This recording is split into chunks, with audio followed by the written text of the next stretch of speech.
تو اس کا پہلے تو کوئی فرق نہیں پڑنا لگا فرانس کو، لیکن میں آپ کو یہ بتاؤں پاکستان کو کیا فرق پڑے گا۔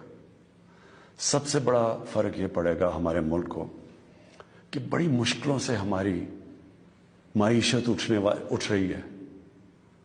بڑی دیر کے بعد پاکستان کے اندر انڈسٹری اوپر جا رہی ہے، اور لارج سکیل انڈسٹری بڑی دیر کے بعد اٹھ رہی ہے، نوکریاں مل رہی ہیں لوگوں کو، ہمارے ملک میں دولت میں اضافہ ہو رہا ہے، ہماری ایکسپورٹس بڑھ رہی ہیں، ہمارا روپیہ مضبوط ہو رہا ہے۔ بڑی دیر کے بعد روپیہ مضبوط ہوتا جا رہا ہے۔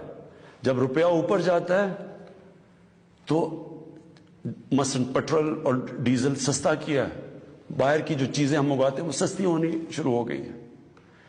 جب ہم فرانس کے ایمبیسڈر کو واپس بھیج کے تعلقات توڑیں گے ان سے، اس کا مطلب کہ یورپین یونین سے ہم تعلقات توڑیں گے۔ اس کا مطلب کیا کہ جو ہماری آدھی ٹیکسٹائل کی ایکسپورٹس ہیں وہ یورپین یونین میں جاتی ہیں، تو اس کا مطلب آدھی ہماری ٹیکسٹائل ایکسپورٹس وہیں ختم ہو گئی۔